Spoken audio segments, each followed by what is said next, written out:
안녕하세요. 지난 시간에 이어서 하나님의 속성, 하나님의 성품에 대해서 우리가 함께 공부를 해보도록 하겠습니다. 오늘은 이제 하나님의 생명 혹은 아니면 이제 피조물과의 관계에 대한 속성 중에서 하나님의 즐거움에 대한 얘기를 좀 하려고 그래요. 이제 하나님에 대한 즐거움은 이제 속성에서 이제 다루는 경우도 있고 또 다르지 않는 그런 경우도 있어요. 근데 이제 전길 같은 경우는 이제 하나님의 즐거움에 대해서 다루고 있는데 우리가 생각해 봐야 될 그런 내용들에 있어서 제가 이제 하나님의 즐거움에 대해서 좀 생각을 해보려고 합니다. 하나님의 즐거움에 대해서 보통 이제 우리가 이거를 속성 분류해서 이제 어디에서 다룰 것이냐 이제 이런 문제가 있어요. 우리가 즐거움 그러면 이제 어떤 감정을 생각할 수 있죠. 그래서 이제 아리스토텔레스의 영혼의 기능, 보통 그걸 영어로 이제 faculty psychology 이렇게 표현하는데, 그러니까 인간의 영혼은 이제 지식과 의지와 감정과 덕, 지의정덕이라는 이제 네 가지, 이걸 이제 줄이면 이제 지식과 의지로 줄일 수 있어요. 이 두 가지는 이렇게 속한 걸로 보고, 보통 이렇게 이제 구분하는데, 하나님의 속성을 이렇게 분류할 때도 마찬가지입니다. 이제 본질에 속한 속성, 그 다음에 이제 어떤 관계에 대한 속성으로, 이걸 뭐 공의적, 비공의적 이렇게 표현하기도 하고요. 절대적 속성, 혹은 상대적 속성, 뭐 이렇게 표현하기도 합니다.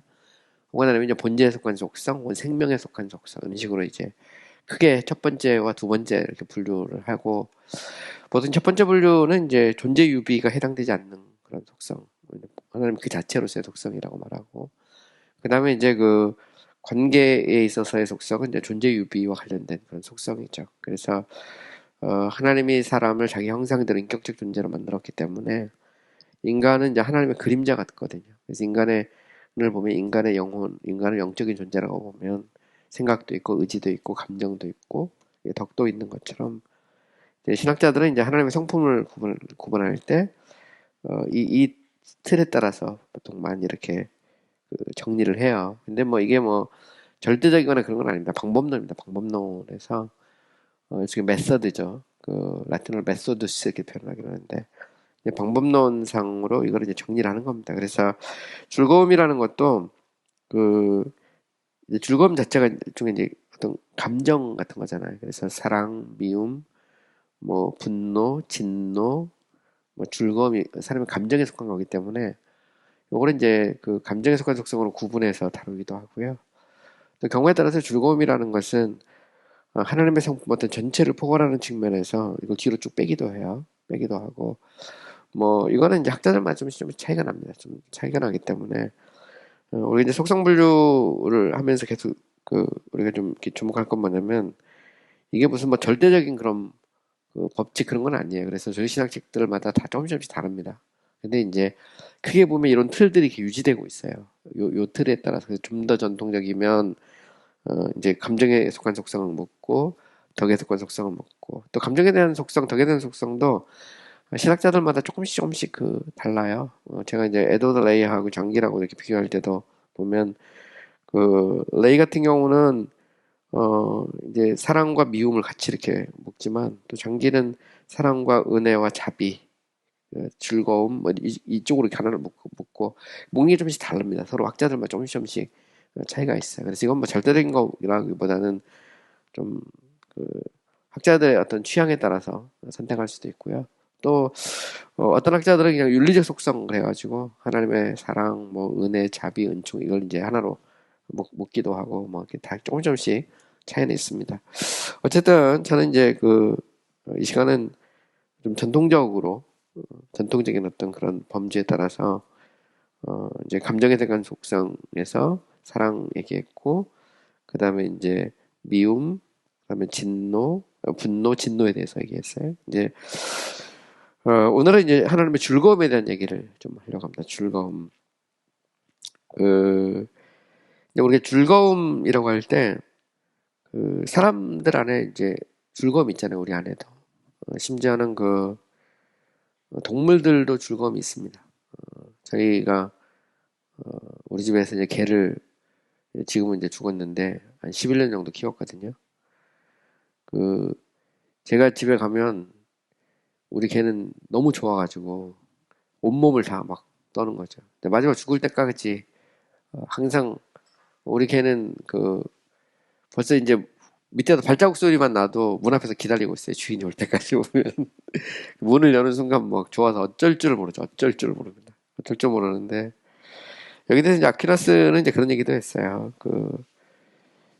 즐거움과 그 기쁨 이런 거 요걸 좀 구분하기도 합니다. 그래서 영어로 표현하면 이제 joy하고 delight을 구분해요. 그래서 동물은 delight 기쁨이 있는 거고 그, 인간은 이제 즐거움이 있다. 그래서 요걸 이제 구분하기도 하고 또 어떤 사람은 이걸 그냥 하나로 보기도 합니다. 즐거움과 기쁨을. 근데 그래서 이제 동물이 영혼이 있다 이렇게 보기는 어렵잖아요. 물론 아리스토텔레스는 이제 동물혼이라는 것도 얘기했습니다. 그래서 그림자로서 인간이 갖고 있는 어떤 영혼의 기능을 동물의 차원에서 가지고 있죠. 식물은 이제 식물혼이 있고 동물은 동물혼이 있고 인간에게는 인간의 어떤 혼이 휴먼 소울이 있다 이렇게 생각을 했는데 근데 즐거움이라는 것도 마찬가지죠. 그래서 이 즐거움은 인간에게 속한 어떤 영혼의 기능인데 동물은 어떠냐 할 때 동물은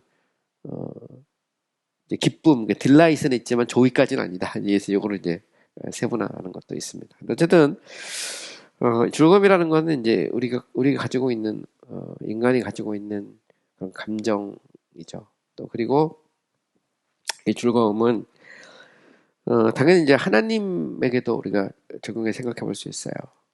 우리가 성경에 보면 하나님이 기뻐한다, 즐거워한다는 이런 표현들이 정말 많거든요. 오늘 우리가 하나님을 기쁘시게 하는 교회, 하나님을 기쁘시게 하는 삶, 이런 얘기 많이 하잖아요. 그거는 하나님이 기뻐하신다는 말이거든요. 즐거워한다는 그런 의미잖아요. 그것처럼, 하나님에게는 이런 즐거움이 있다는 겁니다. 근데 이제 여기에서 인간이 가지고 있는 그런 즐거움과 하나님의 즐거움은 유사성이죠, 유사성. 이런 면에서 존재유비가 적용이 되고 있는 거고, 인간의 즐거움이라는 것은 좀 상대적인 측면이 있어요. 근데 반면에 이제 하나님의 즐거움은 어떤 완전함에서 나오는 어떤 즐거움 이런 것을 우리가 이제 생각해 볼 수 있죠. 플라톤 같은 경우는 이제 그러니까 이 데우스, 그러니까 헬라어로 표현하면 신에게는 이제 즐거움이 있다라는 것을 이제 부인을 했어요. 우리가 이제 즐거움이라고 할 때 우리가 분명한 것은 이제 하나님만의 즐거움이 있다는 걸 우리가 이제 알 수 있죠. 알 수 있는데 이제 플라톤 같은 경우는 이제 인간과 어떤 신의 어떤 차이, 그 차이를 이제를 생각하면서 결국은 이제 어떤 즐거움이라는 것은 절대자에게서 존재하지 않는다고 생각을 한 거죠.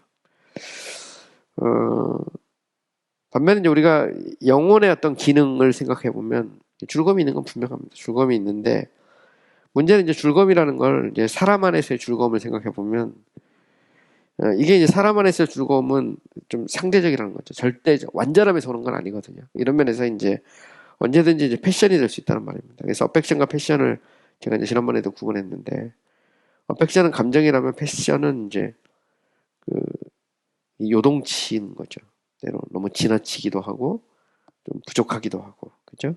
그래서 야곱이 요셉이 살아있다는 소식을 들었을 때 너무 기뻐하고 제자들이 예수님이 부활하셨다는 소식을 들었을 때 너무 기뻐서 믿지 못하고 그래서 인간의 즐거움이라는 것은 상대적입니다. 그리고 이게 완전한 것은 아니에요. 그죠? 이게 보면 때로 너무 지나칠 때가 있고 때로는 못 미칠 때도 있고 이게 이제 인간이죠. 그리고 때로는 왜곡될 수도 있어요. 그래서 우리가 사람이 어떤 범죄 같은 걸 통해서 많은 어떤 재산이나 물질을 얻었을 때 엄청 좋아하잖아요. 그죠? 근데 우리가 그것을 하나님 안에 있는 즐거움으로 볼 수는 없잖아요. 그죠? 하나님의 즐거움은 선에서 나오는 거고 하나님 완전하심에서 나오는 거지만 인간의 즐거움은 왜곡되고 죄악된 데서도 나올 수 있거든요. 쾌락에서도 어느 즐거움이 있을 수 있고. 그러니까 이런 면에서 하나님의 즐거움과 인간이 우리가 생각하는 즐거움은 차이가 있을 수 있죠. 그 차이가. 그래서 이제 여기서 말하는 즐거움이라는 것은 유비론적이고 은유적인 측면에서 우리가 이제 즐거움을 생각해야 되는 겁니다. 근데 이거는 이제 감정에 속한 것과 같아요. 그래서 사실 감정이라는 것은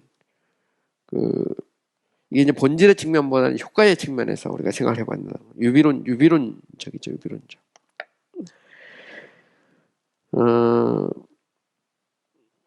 그래서 이제 사람들 안에서의 감정은 효과에 따라 일어나는 것처럼 하나님도 마찬가지다. 하나님을 심판하실 때 자신의 정의와 거룩이 영광을 받으시는 것을 기뻐하지만 은덕을 베푸실 때 자신의 은혜와 선하심이 나타나신 것을 기뻐한다. 할 때 여기서 한번 잘 생각해 보세요. 하나님의 즐거움은 보면 하나님이 은혜와 자비를 베푸실 때도 나타나요. 그런데 하나님이 심판하실 때 때로는 진노하시고 정죄하실 때도 하나님의 즐거움이 나타난다는 거죠.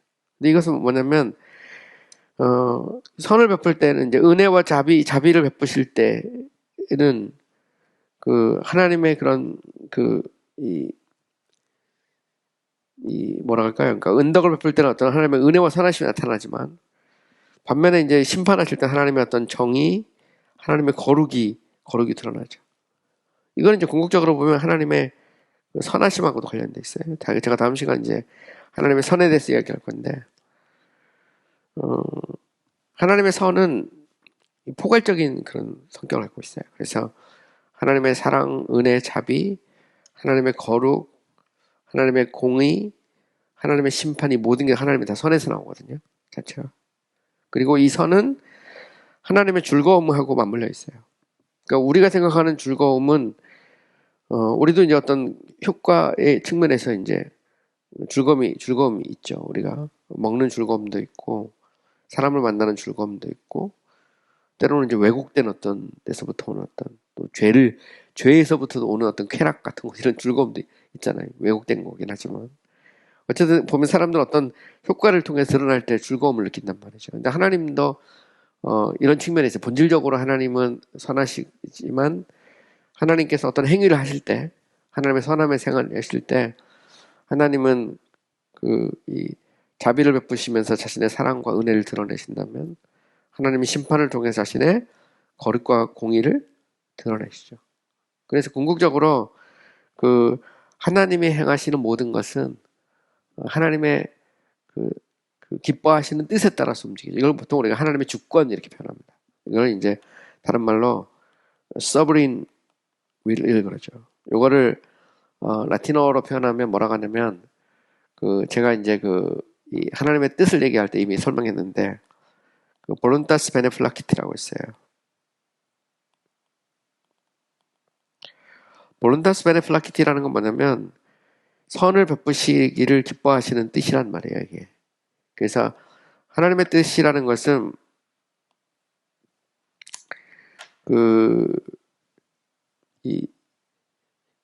하나님께서 하시는 모든 것은 하나님의 기뻐하심을 따라서 움직이는 거죠.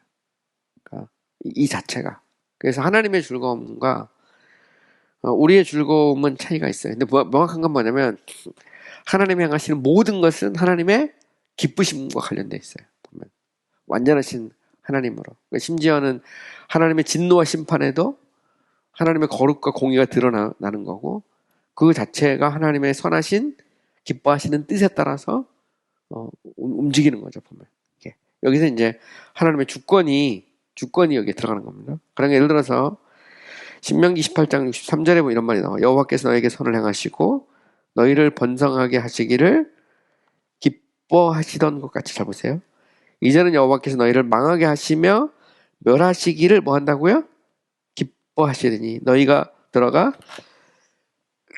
차지할 땅에서 뽑힐 것이요. 죄송합니다. 제가 약간 갤러지가 생겨갖고요. 그러니까 하나님이 선을 행하시고 번성하게 하는 것도 하나님의 기쁘신 뜻이에요. 그죠? 하나님의 기뻐하심을 따라서 하나님께서 망하게 하고 멸하게 하는 것도 하나님의 기뻐하시는 뜻이죠.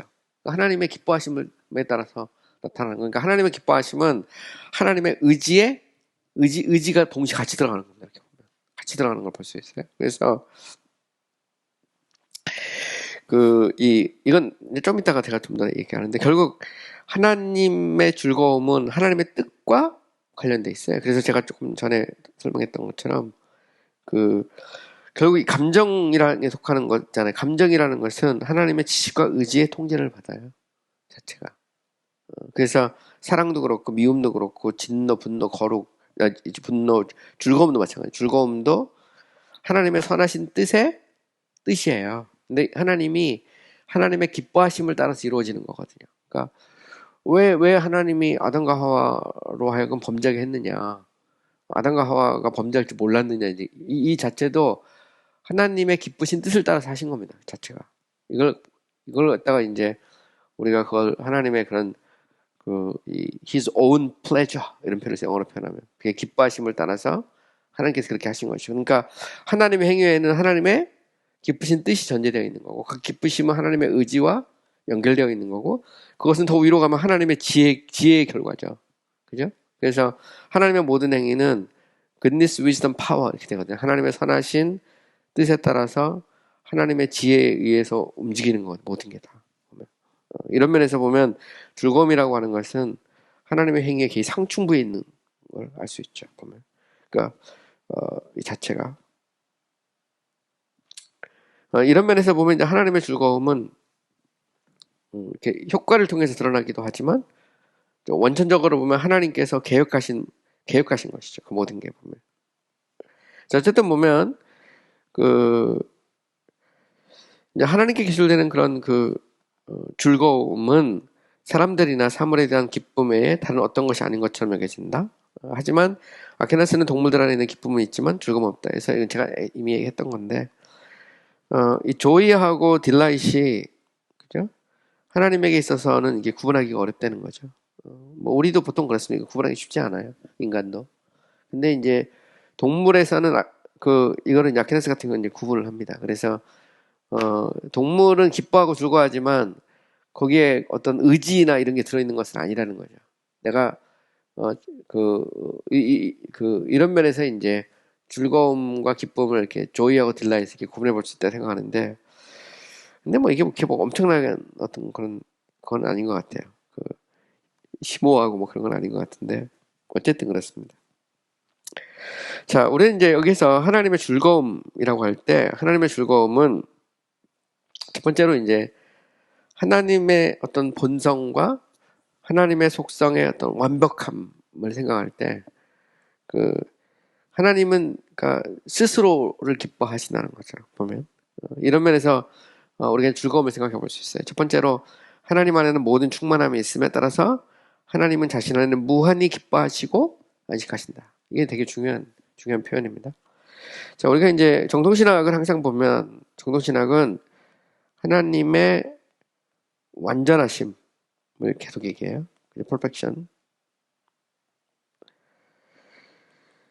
그러니까 물론 이제 이거를 이해할 때 우리가 다 이해할 수 없으니까 부정의 법칙, 긍정의 법칙, 탁월함의 법칙을 이렇게 적용합니다. 이게 보면 방법론적으로 부정의 법칙과 그다음에 긍정의 법칙, 탁월함의 법칙, 그죠? 탁월성의 법칙을 적용하는데 부정의 법칙은 주로 이제 존재 유배에 해당되지 않는 본질에 속한 속성이라면 긍정의 속성은 이제 주로 이제 존재 유배가 해당되는 측면이고요. 탁월성은 이것을 초근갈하고 포괄하는 그런 측면이에요. 근데 부정의 법칙을 쓰는 것은 인간의 이성으로 다 이해할 수 없기 때문에 그렇습니다. 근데 하나님은 존재 그 자체고 하나님은 완전하신 하나님이거든요. 그러니까 그거를 이제 우리가 다 측량할 수 없으니까 인간은 이제 부정의 법칙을 통해서 하나님에 대해서 더듬어서 이야기하는 거죠. 그분은 전지하고 전능하고 영원하고 편재하고 또한 좀 긍정의 측면에서 보면 하나님은 뭐 지혜롭고 뭐 지식이 있고 뭐 또 그런 하나님의 어떤 주권적인 어떤 뜻이 있고 이런 걸 이제 계속 얘기해 가는 겁니다. 사랑도 있고 거룩도 있고 미움도 있고 여러 가지 이제 이야기를 해가는 건데 어쨌든 보면 그 정도신학은 하나님의 완전하심을 전제해요. 항상 보면 완전하심. 근데 이게 그 이제 관영신학이나 이런 쪽으로 오게 되면 그 하나님의 어떤 불완전성을 얘기하거든요. 하나님의 불완전성을. 그러니까 하나님 스스로가 자기를 만들어 간다는 얘기는 뭐냐면 하나님 자신도 자신에 대해서 다 만족이 안 돼. 무슨 얘기인지 아십니까? 그러니까 피조물을 통해서 자기를 채워야 되는 측면이 존재해요. 근데 이거를 정도신학에서는 있을 수가 없으니까 하나님의 즐거움이라는 것은 하나님의 완전함과 모든 것이 셀프 서피션시, 그러니까 자충족한 것과 하나님의 즐거움은 때려 뗄 수 없는 거예요. 그러니까 하나님은 피조물이 없어도 즐겁습니다. 즐거운 그 자체세요. 왜냐하면 하나님 자신이 완전하신 분이기 때문에 그렇죠. 근데 만약에 그 하나님이 완전하지 않다면 하나님의 즐거움은 반드시 피조물을 필요로 하는 즐거움이 되고 그 즐거움은 상대적 즐거움이 되는 거거든요. 이런 면에서 이제 그 신학적 차이가 존재하죠. 물론 이제 이게 그 알미니우스나 이제 바르트나 이쪽으로 가면 하나님은 자기를 이제 리미트하거든요. 스스로 완전하신데 완전하심을 포기하는 거예요. 피조물에 의해서. 그리고 그 하나님의 즐거움은 자기 자신에서부터 우러나오는 것보다는 피조물의 관계 속에서 상대화됩니다. 보면 하나님이 사랑을 해. 선을 베풀고 싶어. 그걸 기뻐하고 즐거워해. 근데 인간이 안 받아들이면 하나님이 어쩔 수 없이 그 즐거움을 꺾어야 돼요. 상대적인 측면이 있어요. 근데 정도신학에서 하나님의 즐거움은 하나님의 완벽함하고 맞물려 있어요. 자충족성. 그러니까 나는 스스로 존재하는 자다. 나는 존재 그 자체다. 라는 말은 나는 피조물이 없어도 나는 완전하단 말이거든요. 나는 스스로 모든 자충족한 존재다. 이런 말입니다. 그러니까 결국은 이제 신학은 깊이 들어가면 하나님은 누구냐의 싸움이고 거기에는 즐거움의 이슈도 역시 들어가 있어요. 여기 보면 즐거움이라는 것 자체가 하나님의 완전하심과 맞물려 있는 개념이거든요. 보면 조금도 부족함이 없는 거기에서 하나님은 무한히 기뻐하고 무한히 안식한다. 그러니까 하나님 안에 피조물과의 관계 속에서 일어나는 어떤 동요, 이걸 영어로 이제 일종의 터뷸레이션이라고 하죠. 그러니까 뭔가 이렇게 막 동요하고 막 격정이 일어나고 막 하나님이 막 짜증내고 막 그런 게 있을 수 없는 거죠. 근데 우리는 그런 게 있어요. 인간은 내가 원하는 게 안 되면 짜증내고 막 힘들어하잖아요. 자족의 기술이라는 것도 자족하지 못하니까 엄마가 막 불평하는 거잖아요. 그 안에 무슨 기쁨과 즐거움이 있겠습니까? 근데 하나님은 그런 분이 아니거든요. 하나님은 피조물이 없어도 완전하신 분이죠. 근데 문제가 뭐냐면 만약 그 하나님이 자신의 완벽함을 포기하거나 아니면 완벽하지 않을 때, 자존자가 아닐 때, 그때는 이제 이 하나님의 즐거움은 피조물에 의해서 상대화될 수 있어요. 그런 것들도 신학적으로 깊이 들어가면 생각해 볼 수 있다는 거죠. 자, 재밌는 건 뭐냐면 아퀴나스는 즐거움과 기쁨을 즐겁고 기쁘게 뜻한 것 안에서 의지가 고요하거나 안식하는 것을 얘기합니다. 잘 보시면 제가 그 하나님의 뜻에 대해서 이야기할 때 하나님의 이 기뻐하시는 뜻, 그죠? 그래서 항상 보면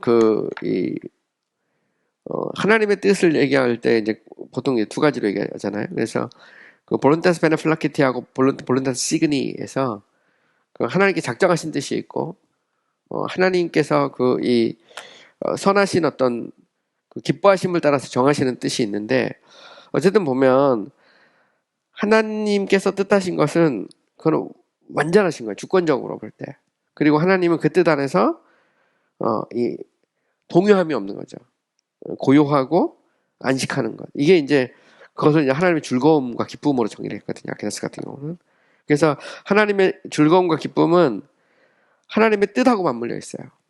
자체가. 그래서 결국 이제 하나님 안에 있는 즐거움과 기쁨은 하나님이 즐겁고 기쁘게 뜻하신 것으로 말미암아 자신 안에서 그게 기뻐하고 즐거워하는 것이다. 하나님의 즐거움과 기쁨은 자신 안에서 있는 것뿐 아니라 자신 밖에 있는 것에 대한 것으로 말미암을 수 있다. 여기서 이거는 이제 이런 말이죠. 그러니까 하나님 자신이 완전해. 그리고 그 하나님은 피조물이 필요 없는데 하나님이 피조물을 만들기로 작정하셨어요. 자신의 기쁘심을 따라서 자신의 기뻐하시는 뜻을 따라서 이걸 라틴어 표현 볼론타스 베네플라키티로 이래서 하나님께서 이게 이제 작정을 하신 겁니다. 그래서 이제 소위 말해서 이제 볼론타스 시그니가 되는 건데 하나님이 작정을 하셨어요. 근데 거기에 대해서 하나님은 만족하신다는 건 조금 더 부족함이 없었어요. 하나님이 어떤 것을 계획해놨다가 이거 잘못 계획했구나. 그러면 하나님 안에 동요가 일어날 수밖에 없잖아요. 가령 예를 들어서 아담과 하와가 선악을 알게 하는 실과를 따먹었다 할 때 하나님께서 그것을 보면서 아이고 이거 괜히 이렇게 했구나. 이거 잘못 만들었구나. 그런 건 있을 수 없다는 거죠.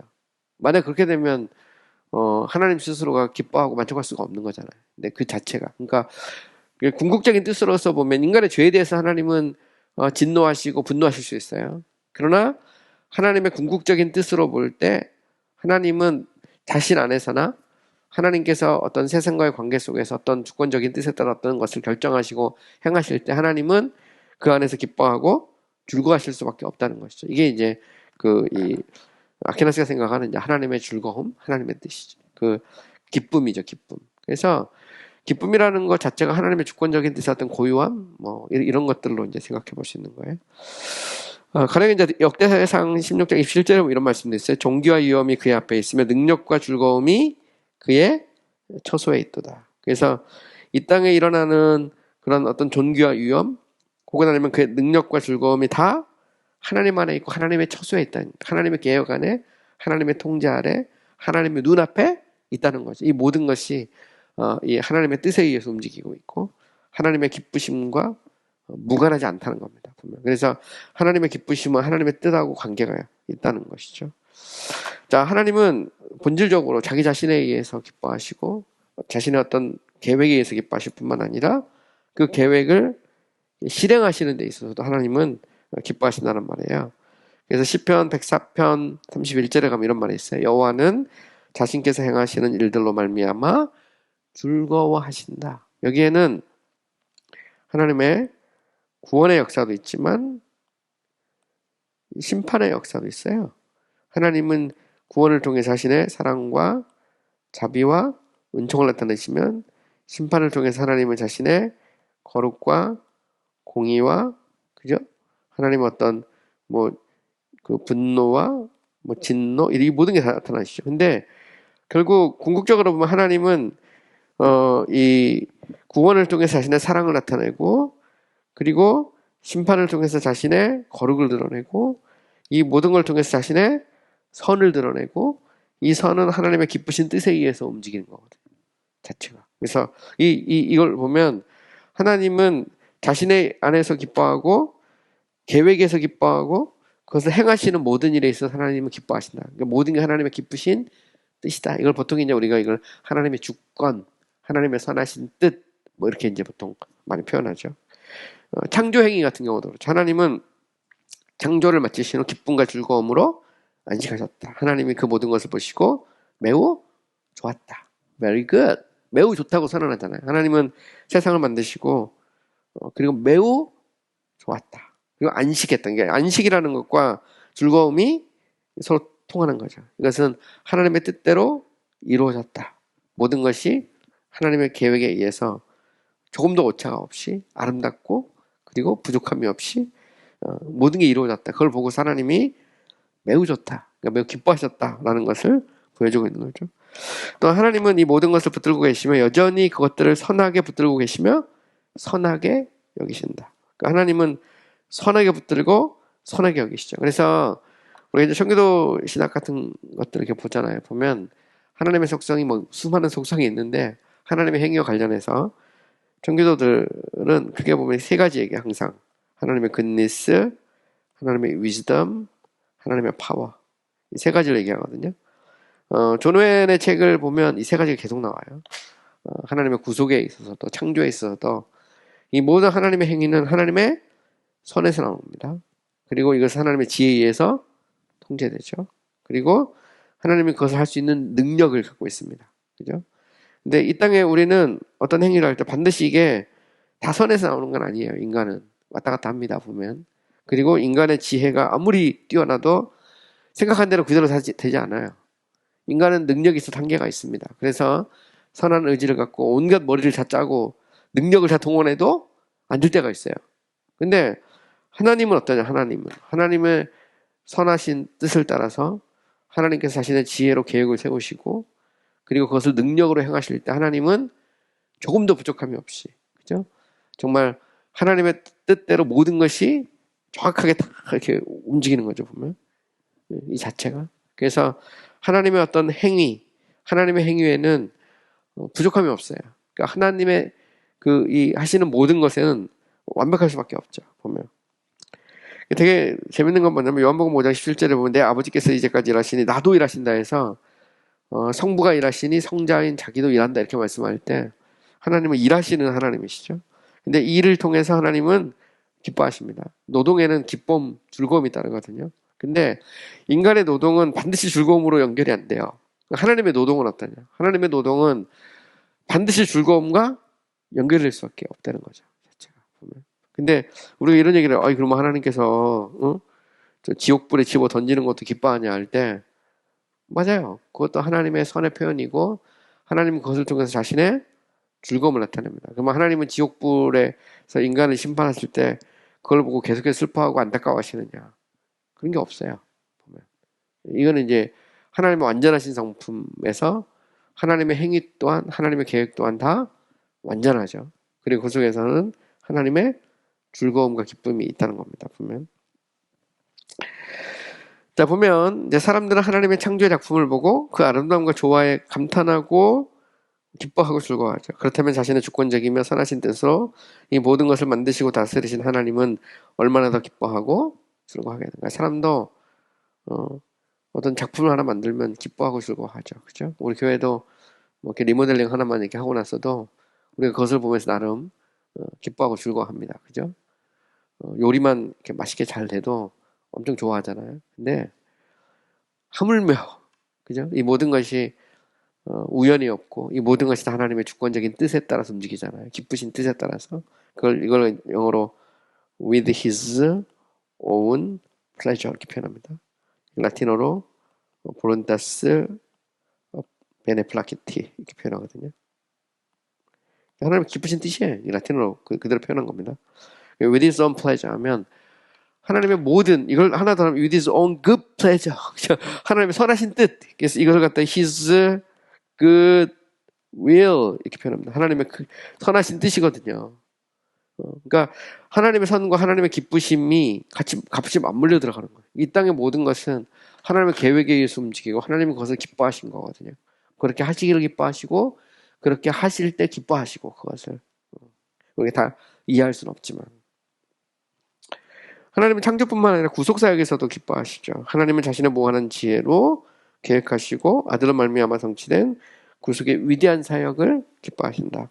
특별히 그 안에서 자신의 영광과 사랑과 은혜와 자비와 진리와 신실하심과 거룩과 정의가 나타남으로 크게 기뻐하신다. 우리는 예수 그리스도의 구속사역 그러면 크게 말하면 결국 이제 성육신과 그리스도의 십자가 구속이죠. 구속 보면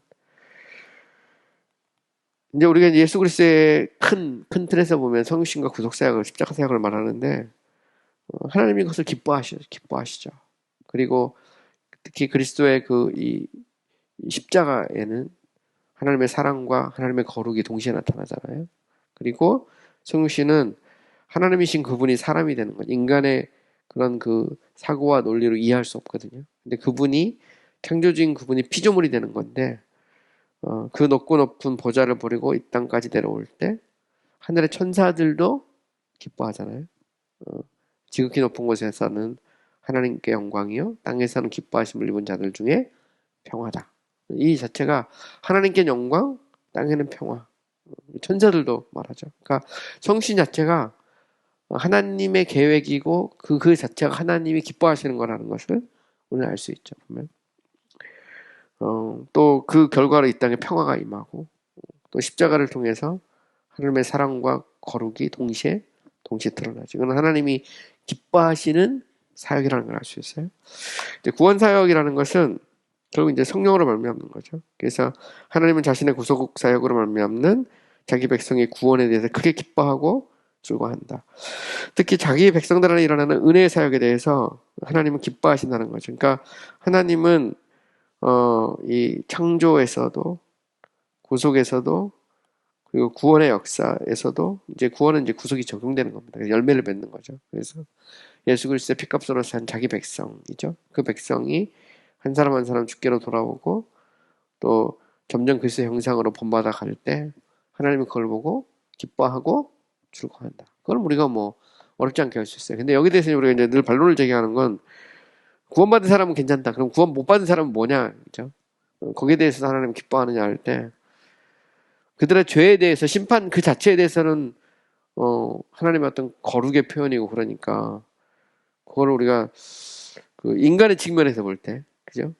그걸 어떻게 기뻐하지 생각하지만 하나님의 측면에서 볼 때는 그것도 하나님의 선하시고 기뻐하신 뜻의 결과라는 거죠. 그죠? 이제 이것을 이제 우리가 생각해 봐야 돼요.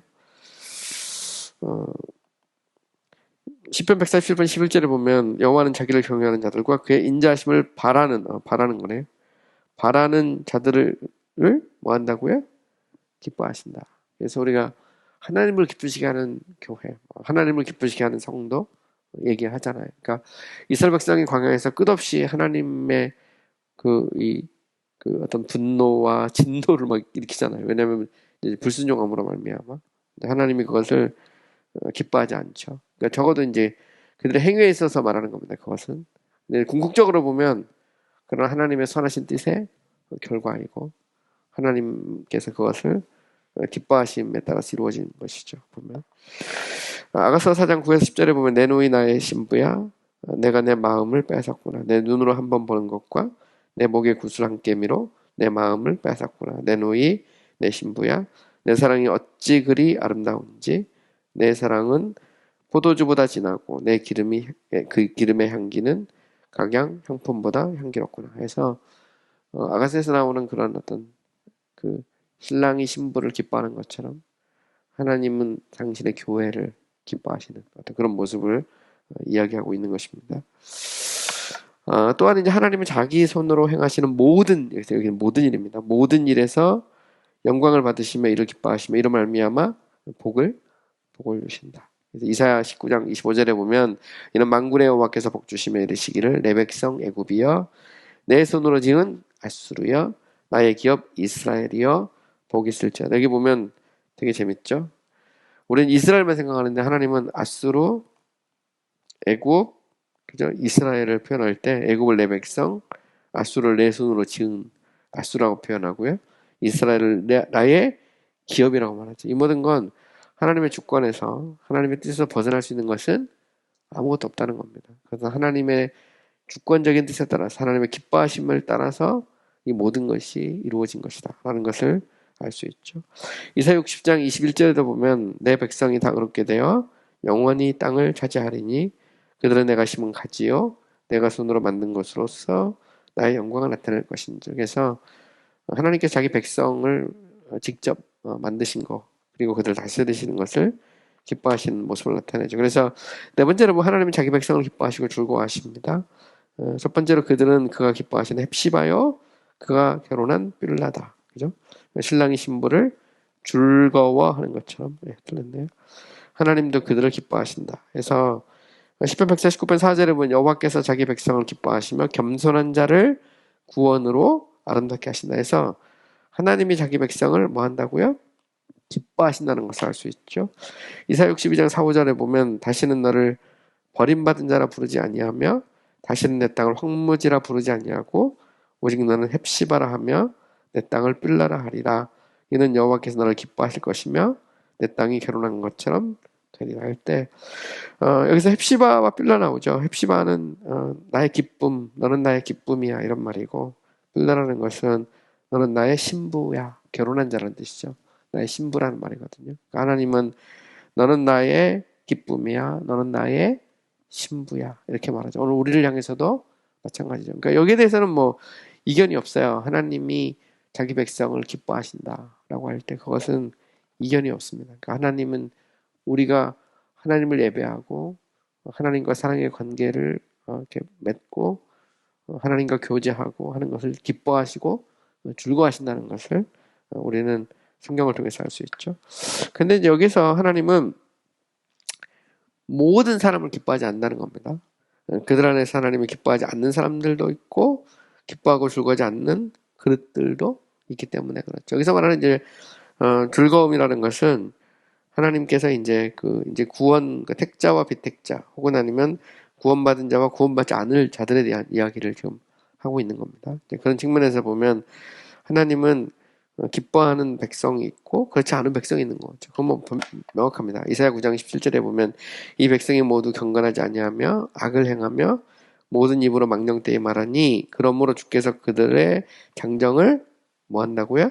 기뻐하지 아니하며 그들의 고아와 가부를 국률이 여기지 아니하시리라. 그럴지라도 여호와의 진노가 돌아서지 아니하며 그의 손에 여전히 그의 손이 그의 손이 여전히 퍼져 있느니라 할 때, 어쨌든 보면 하나님이 기뻐하지 않는다는 표현을 이렇게 쓰죠. 이스라엘 백성의 범죄에 대해서 하나님은 기뻐하지 않으시죠. 죄에 대해서 기뻐하지 않으십니다. 이사야 27장 11절에 보면 가지가 마르면 꺾이나니 여인들이 와서 그것을 불살할 것이라. 백성이 지각이 없으므로 그들을 지으신 이가 불쌍히 여기지 아니하시며, 여기 나오죠. 그들을 조성하신 이가 은혜를 베풀지 않는다 해서 하나님이 이 불쌍히 여기지 않고 은혜를 베풀지 않고 기뻐하지 않는 자들이 있다는 것을 우리는 명확하게 알 수가 있죠. 그건 뭐 우리가 성경을 통해서 알 수가 있습니다. 이사야 27장 11절에도 보면 가지가 마르면 꺾이나니 여인들이 와서 그것을 불살할 것이나 백성이 지각이 없으므로 그들을 지으신 이가 불쌍히 여기지 아니하고 그들을 조성하신 이가 은혜를 베풀지 아니한다는 표현도 나오죠. 말라기 1장 10절에 보면 만군의 여호와가 이르노라 너희가 내 제단 위에서 헛되이 불사르지 못하게 하기 위하여 너희 중에 성전문을 닫을 자가 있었으면 좋겠도다. 내가 너희를 기뻐하지 아니하며, 여기도 보면 기뻐하지 않는다 나오죠. 너희가 손으로 드리는 것을 받지도 아니하리라. 하나님은 우리가 범죄할 때 기뻐하지 아니하시죠. 거기에 대해서 때로는 분노하고 때로는 정말 진노를 쏟아부을 수도 있어요. 물론 우리가 회개하고 돌이킬 때 하나님께서 우리를 다시 받아주시고 용납하시죠. 이걸 이제 우리가 생각해 볼 수 있는 거고요. 자, 하지만 하나님은 자기가 택하신 특별한 언약의 백성을 기뻐하신다. 그래서 성경은 뭐 선인과 악인이 있고 택자와 비택자가 택함받은 백성과 그렇지 못한 사람들이 있다는 것을 우리가 어렵지 않게 할 수 있고, 언약의 백성이 있고 언약 밖에 있는 사람이 있죠. 그죠? 근데 언약의 백성들에 대해서 하나님이 기뻐하신 거거든요. 기뻐하심을 따라 택하시고 구속하시고 구원하시고 또 그들을 기뻐하고 즐거워하시죠. 물론 이 모든 게 다 하나님의 큰 선하신 뜻에 의해서, 주권적인 뜻에 의해서 이루어졌지만 분명한 건 기뻐하지 않는 사람들, 버림받은 사람들, 언약의 백성이 아닌 자들이 있는 것은 우리가 성경을 통해서 명확하게 알 수 있죠. 반면에 하나님의 언약의 백성이 있습니다. 구원받은 자들, 택함 받은 자들이 있죠. 그래서 에레미야 32장 30절 41절에 보면 그들은 내 백성이 되겠고 나는 그들의 하나님이 될 것이며 내가 그들에게 한 마음과 한 길을 주어 자기들과 자기 후손의 복을 위하여 항상 나를 경외하게 하고 내가 그들에게 복 주기 위하여 그들을 떠나지 아니하리라 하는 영원한 언약을 그들에게 세우고, 그죠?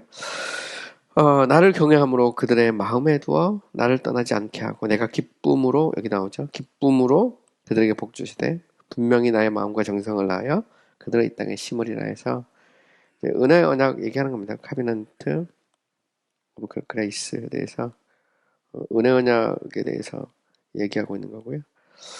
은혜 언약의 핵심은 나는 너의 하나님이 되고 너희는 나의 백성이 되리라는 것이 이제 은혜 언약의 핵심이죠. 그래서 이 분명한 것은 하나님이 언약을 맺는 백성이 있다는 겁니다. 근데 이것은 하나님의 주권이고 하나님의 은혜의 결과고 하나님의 선하신 기쁘심의 결과라는 것을 우리는 성경을 통해서 어렵지 않게 알 수 있죠. 자, 하나님은 창세전에 그들을 사랑의 대상으로 삼기로 기뻐하셨으며 그들을 위해 자기 아들을 보내셔서 그들을 구속하기를 기뻐하셨고 성령을 보내셔서 그들을 자기 자녀로 삼는 것을 기뻐하셨다. 그래서 하나님의 선택과 구속과 구원은 하나님의 기쁘심이 들어있죠. 그것은 하나님의 의지의 반영이고 여기서 하나님은 흔들림이 없죠. 하나님은 완전하신 안식하시는 하나님이라는 것을 알 수 있어요.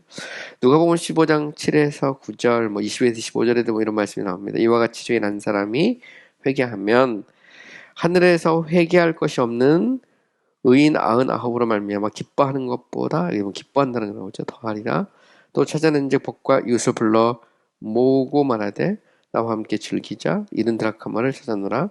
이는 내 아들을 죽었다가 살아났으며 내가 잃었다가 다시 얻었노라 하니 그들이 즐거워하더라. 보면 우리가 이제 누가복음 15장에 보면 이제 그 잃어버린 동전의 비유, 그 다음에 그 잃어버린 이 아들의 비유, 잃어버린 양의 비유 나오잖아요. 그래서 우리가 이제 잃어버린 양, 잃어버린 동전, 잃어버린 아들의 비유가 나오는데, 잃어버렸다는 것은 원래 주인의 것이란 말이죠.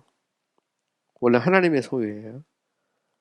그 말은 하나님이 택한 백성을 말합니다. 하나님께서 택하신 그 백성을 하나님께서 이제 불러서 정말 그 백성이 돌아왔을 때 하나님이 그것을 기뻐하는 모습을 드러내죠. 그래서 하나님이 택하시고 아들을 통해서 구속하신 그 백성을 하나님이 부르는 겁니다.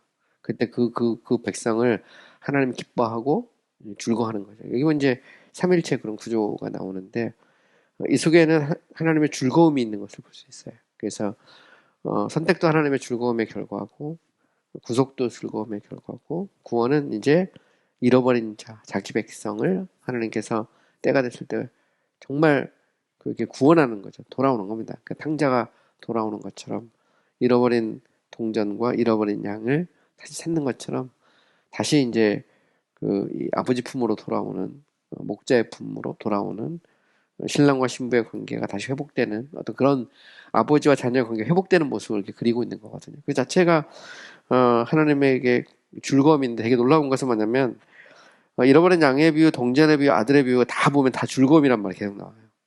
그죠? 양을 찾아 너무 좋아서 너무 기뻐서 동일하게 잔치를 벌이죠. 잔치. 이 천국 잔치면 잔치를 벌이는 거예요. 너무 기뻐가지고 그죠? 근데 잃어버린 아들에 비해서는 이제 큰아들 같은 경우는 여기 동참을 못하죠. 오히려 동참을 못하는데 거기에 대해서 이제 아버지가 안타까워하는 모습. 그래서 여기에 대해서 이건 뭐 유대인과 이방인의 차이를 보여주는 것이 이렇게 이제 해석하기도 하고요. 근데 분명한 것은 뭐냐면 하나님의 뜻이 이루어지는 것에 대한 즐거움이 있다는 것을 우리는 볼 수 있죠. 그 성경은 이제 이걸 교회라고도 표현하고 잃어버린 양이라고도 표현하고 잃어버린 동전, 잃어버린 아들 이런 식으로 이제 표현하죠. 그래서 예수님께서 이 땅에 오신 것은 잃어버린 자를 찾아 구원하기 위함이다. 이런 표현도 씁니다. 그러니까 예수님이 이 땅에 오신 목적은 원래 하나님의 것인데 지금 사단에게 종로로 다가오고 있는 세상에 속하 있는 바로 그들을 구원하기 위해서 아들 예수 그리스도를 보내셨고 예수님은 자신이 온 것은 잃어버린 자를 찾아서 구원하기 위해서 오신 것이다. 이렇게 명확하게 예수님은 표현하고 있죠. 자, 하나님의 아들, 그러면 하나님의 아들은 그 자체로, 그죠? 이 영혼부터 하나님의 기쁨이 되죠. 그리고 땅에 거할 것과 사람의 아들들을 하나님이 또 기뻐하시죠. 잠언 8장 30에 31절 보면 재밌는 표현 나와요. 내가 그 곁에 있어서 창조자가 되어 날마다 그의 기뻐하신 바가 되었으며 항상 그 앞에 즐거워하였으며 사람이 거처할 땅에서 즐거워하며 인자들을 기뻐했다 보면 되게 재미난 표현이 계속 나옵니다. 여기는 이제 예수 그리스도 자신이 하나님의 기뻐하시는 바가 됐고요. 그리고 하나님 앞에서 항상 어떤 즐거워했고 또 세상에 거처할 땅에서 사람이 거처할 땅에서 즐거워했다는 말은 결국 예수 그리스도께서 이 땅에 오셔서 성육신하시고 고난받기를 즐거워하고 또 그들이 돌아와서 회복되는 그것을 그들을 즐거워했다는 그런 표현이거든요. 여기에는 하나님의 어떤 경륜 같은 게 들어있죠. 그러니까 예수 그리스도는 영원부터 하나님의 어떤 기쁨의 대상이거든요. 그 기쁨의 대상인 그분이 그 자녀를 구원하기 위해서 이 땅에 오셨고 또 그 자녀들을 기뻐하는 어떤 그런 모습을 잠언 기자가 노래하고 있는 겁니다. 자, 그 다음에 예수님은 모든 고통과 슬픔 속에서도 그들의 구원을 위해서 십자가를 참았다. 이런 표현이 나오는 되게 재밌는 표현 나오죠. 히브리서 8장 여기 뭐 히브리서 12장 2절 믿음의 주요 온전케 하신 예수를 바라보자. 그는 그 앞에 있는 기쁨을 위하여 8장이네, 8장. 그죠? 8장 2절에 보면 나오죠. 그 앞에는 기쁨을 위해서, 이건 이제 옛날에 즐거움이라고 번역했는데, 큰 차이는 없습니다. 근데 보통 이제 경우에 따라서는 즐거움과 기쁨을 구분하기도 하죠. 어쨌든 보면 그 앞에는 즐거움을 인하여 기쁨을 인해서 십자가를 참았다 할 때, 우리의 구원을 위해서 십자가를 참았다는 말이죠. 그리고 그리스도께서는 억지로 십자가를 지신 게 아닙니다. 그리스도는 자발적으로 자신의 기쁘게 십자가를 지신 것이죠. 물론 예수님이 이제 마지막 죽기 전에 그분의 그 성품의 거룩함으로 인해서 할 수만 있다면 이 잔을 내게서 멀게 해달라고 말하지만 결국 아버지의 뜻대로 행하라고 하잖아요. 그러니까 아버지의 뜻에 순종하고 있는 거 보셨죠? 기꺼이 순종하는 그리스도의 모습을 우리가 볼 수 있죠. 여기에도 보면 어떤 즐거움이라는 것이 속에 들어있는 것을 볼 수 있어요. 예수님은 이 기쁨을 잃어버린 자들을 찾는 것으로, 그죠? 표현했어요. 이미 제가 이야기했는데, 잃어버린 양으로 표현하죠. 여기 보면 이제 이 아가 3장 11절에 보면 시온의 딸들아 나와 솔로몬의 왕을 보라 혼인날 마음이 기쁠 때에 그의 어머니가 씌운 왕관이 그 머리에 있더라 해서 예수 그리스도 말하는 거죠. 보면 자 그다음에 네 번째로 보면 그들은 그의 기쁨이며 마지막 날 기뻐할 면류관이다. 그들은 기쁨으로 아버지 앞에 나가게 될 것이다. 이를 아버지와 아들이 기뻐하실 것이다. 해서 성도는 너는 나의 기쁨이야, 너는 나의 신부야, 그죠? 그래서 헵시바요 뷸라다. 이게 이제 우리에게 주는 엄청난 기쁨과 즐거움이 있죠. 그러니까 하나님은 우리의 기쁨이죠. 아들 예수 그리스도께서 하나님 앞에서 기쁨이었던 것처럼 구원받은 성도도 하나님과 그리스도 앞에서 우리가 기쁨이고 즐거움이다 라는 것을 말하고 있는 것입니다. 시편 45편 13편 15절에 보면 이런 말이 나오죠. 왕의 딸은 궁중에서 모든 영화를 누리니 그의 옷은 금으로 수를 놓았도다. 수놓은 옷을 입은 그는 왕께로 인도함을 받으며 시종하는 친구 처녀들도 왕께로 이끌려갈 것이다. 그들은 기쁨과 즐거움으로 인도받고 왕으로 들어간다. 이 말은 무슨 얘기냐면 성도 자체가 기쁨과 즐거움의 대상이라는 거죠. 바로 왕 앞에서 하나님 앞에서 기쁨과 즐거움의 대상이라는 말이고요. 유다서 24절에 보면 능히 너희를 보호하사 거침이 없게 하시고 너희로 그 영광 앞에서 흠이 없이 기쁨으로 서게 하시리. 곧 우리 구주 홀로 여기 보면 영광 앞에서 기쁨으로 그죠? 우리가 하나님 앞에 서게 하신다는 말인데 우리는 기쁨이 되고 우리는 그리스도를 통해서 하나님 앞에서 기쁨으로 서게 되는 그런 일이 우리 가운데 일어나게 되죠. 또 더 나아가서 하나님은 자기 백성을 구원하시고 은덕을 베푸시며 이 땅에서는 은혜를 이후에는 영광으로 들어가게 하시며 그들을 영적인 일에서 부유하게 하시며 모든 일이 협력하여 선을 이루게 하시기를 기뻐하신다. 이 기쁨은 차고 넘치며 영원까지 지속될 것이다. 이 말은 한마디로 말해서 구원의 어떤 역사죠. 하나님은 우리를 구원하시고 우리를 거룩하게 하셔서 영원한 나라의 그 나라에 들어갈 때까지 우리에게 선을 베푸시고 하는 이 모든 것을 기뻐하신다는 거죠. 억지로 하는 게 아니라 즐거움으로 기쁨으로 마치 이 목자가 양을 돌보는 것처럼 하나님은 우리를 돌보고 계신다. 이렇게 표현하는 거죠. 그러니까 목자가 억지로 양을 돌보는 게 아니고 즐겁고 기쁘게 돌보는 것처럼 그렇게 하는 거죠. 근데 사실은 이 땅의 일도 마찬가지예요. 저는 그 생각을 하는데 사람이 어떤 일을 할 때 즐겁게 하는 것 그거보다 더 큰 효과를 낼 수 있는 게 없거든요. 그러니까 사람이 억지로 일하면 얼마나 힘들겠습니까? 우리가 직장도 그렇고 또 어떤 기업을 하나 운영한다 해도 거기 있는 직원들이 기쁘게 즐겁게 일을 해야 되잖아요. 즐겁게 일을 하기 위해서는 여러 가지 조건이 있겠죠. 환경도 좋아야 되고 미래 비전도 있어야 되고 또 서로 어떤 관계에 있어서 어떤 인격적인 관계도 있어야 되고 또 그러니까 일 자체가 되게 즐겁고 기뻐야 되거든요. 그러면 반드시 거기에 어떤 여러 가지 베네핏이 따라와야 되잖아요. 그러니까 외국식으로 말하면 미국식으로 하면 스탁 옵션 같은 것도 주고 그러면 그잖아요. 뭔가 내가 이걸 통해서 발전하고 있고 내가 이 회사에 기여하고 있고 내가 돌봄을 받고 있다는 어떤 뭔가를 느낄 때 사람이 기쁘고 즐거운 거잖아요. 근데 내가 인정받고 있고 내가 뭔가를 하고 있다. 근데 하나님도 마찬가지죠. 하나님께서 우리를 기뻐하신다고 할 때 물론 우리 자체를 놓고 기뻐하기도 하죠. 근데 또 우리가 이 속에서 하나님의 어떤 영광을 위해서 우리가 예배하고 또 우리가 헌신하고 또 함께 교제하고 할 때 하나님은 기뻐하신다는 거지, 그거를 보면. 그래서 너는 나의 신부고 너는 나의 기쁨이고 내가 하는 모든 일이 내게 기쁨이 된다. 그리고 그 기쁨은 이 땅에서는 은혜를 베푸는 것으로, 그리고 그 나라에는 영광으로 인도하는 걸로. 항상 보면 영어로 이제 here와 hereafter를 표현하거든요. 그래서 청도 글에는 영어로 이런 표현이 많이 나와. here하고 hereafter하고 해서 이 땅에서는 은혜를 베푸시고 이후에는 영광으로 우리를 인도하신다. 이걸 이제 보통 성화, 영화 뭐 이렇게 구원론에서 표현하기도 하죠. 그래서 이 땅에서는 은혜를 베푸심으로 하나님께서 우리로 하여금 정말 이 어떤 자신의 선을 드러낸다면 영원한 그 나라에서는 영광으로 우리를 이끄는 거죠. 그래서 이 땅에서는 우리가 믿음으로 주를 받지만 그 나라에 가면 우리 눈으로 주의 영광을 보게 되고 그 속에서 정말 어떤 우리가 온전한 어떤 그리스도의 모습을 갖게 되는데 이 모든 걸 하나님이 이제 기쁨으로 하는 겁니다. 그래서 예레미야 32장 41절에 보면 내가 기쁨으로 그들에게 복을 주되 분명히 나의 마음과 정성을 다하여 그들을 이 땅에 심으래. 여기 보면 기쁨으로 그들에게 복을 주고 이 땅에 심는다. 이게 참 되게 놀라운 말이죠. 이 자체가 결국 교회를 말하는 거예요. 주님은 억지로 하는 게 아니죠. 기쁘게 이 모든 일을 행하신다는 거죠.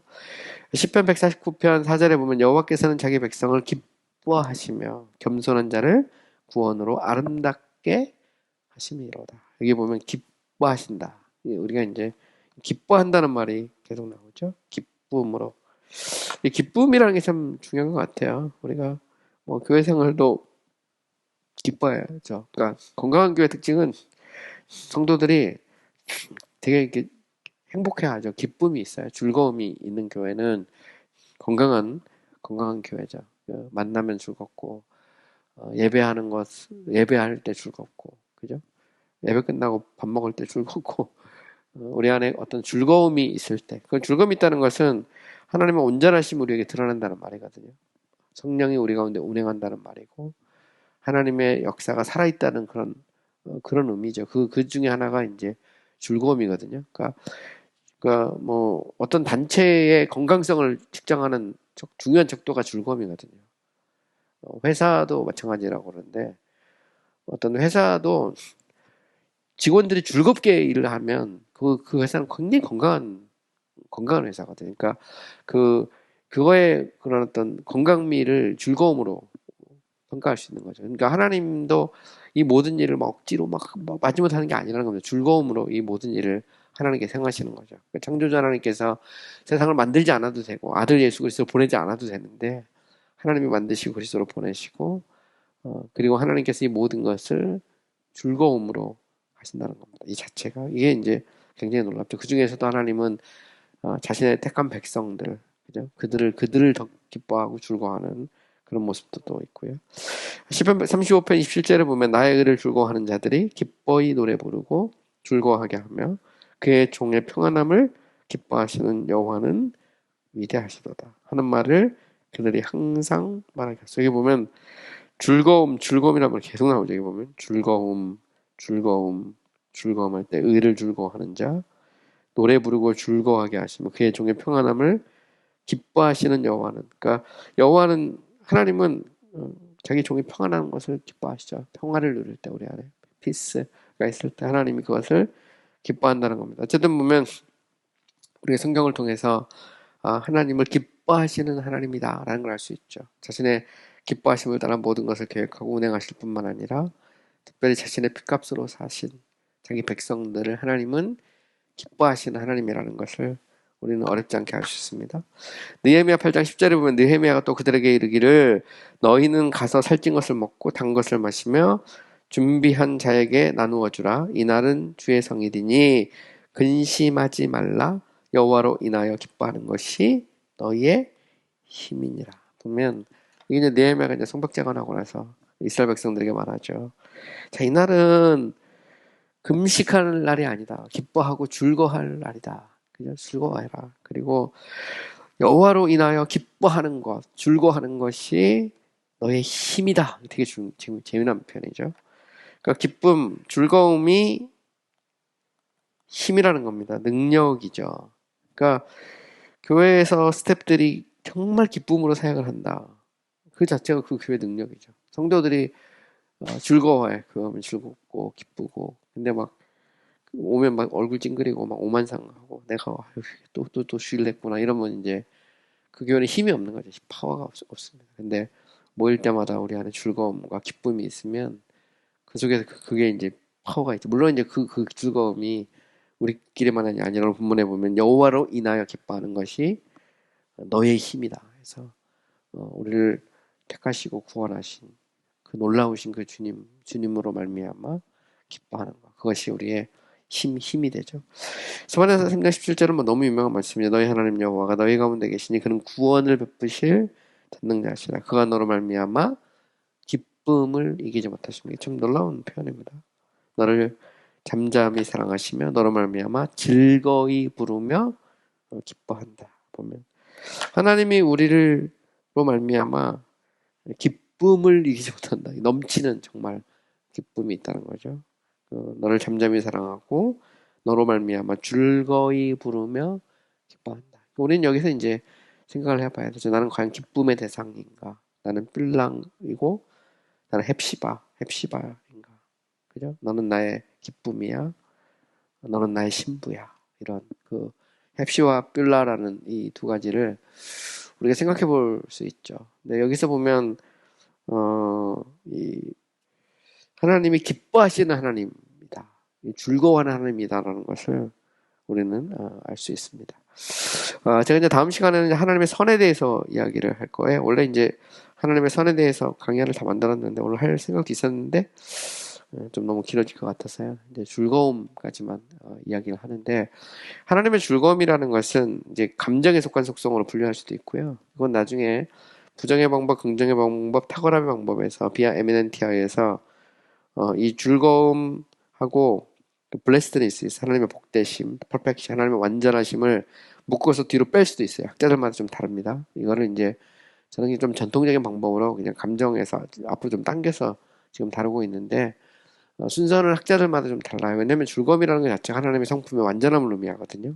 그래서 이거는 비아 에미넨티아에서 뒤로 뺄 수도 있습니다. 방법론상으로. 그래서 지의정덕으로 하지 않고 아예 그냥 밑으로 빼서 이 뒤로 뺄 수도 있고 앞으로 뺄 수도 있는데 저는 그냥 지금 그 좀 고전적인 방식으로 가고 있기 때문에 에드워드 레이처럼 즐거움을 조금 앞쪽에서 다른 것 뿐이에요. 근데 분명한 것은 하나님의 모든 행위, 그죠?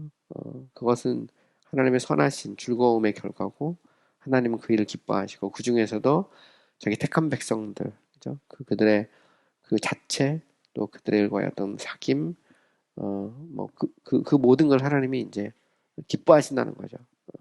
그래서 그것이 이제 하나님의 그 성품 중에서 하나로 이렇게 구분해서 이렇게 생각해 볼 수 있습니다. 근데 제가 이거를 뭐 뺄 수도 있는데 일부러 여기다 집어넣은 것은 이런 기회가 아니면 이제 이런 것들을 정리하고 우리가 다 생각해 볼 수 있는 그런 기회가 많지 않기 때문에 그런 면에서 즐거움 문제를 좀 다루면 좋겠다 생각해서 여기 한 섹션 이렇게 집어넣어서 우리 공부를 해봤습니다.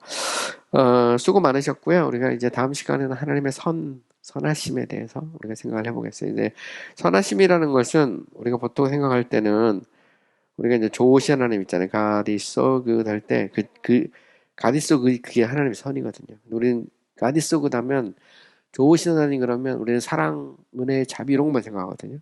근데 사실 하나님의 선에는 하나님의 거룩, 공의, 심판도 들어있어요. 하나님의 모든 행위는 하나님의 선하신 뜻, 하나님의 기뻐하심의 결과거든요. 그런 면에서 이 좋으신 속에는 하나님의 거룩과 공의도 들어있다는 것을 우리는 좀 이해를 해야 되는데 거기에 대해서는 제가 다음 시간에 조금 더 자세히 얘기를 하겠습니다. 네, 수고 많이 하셨습니다.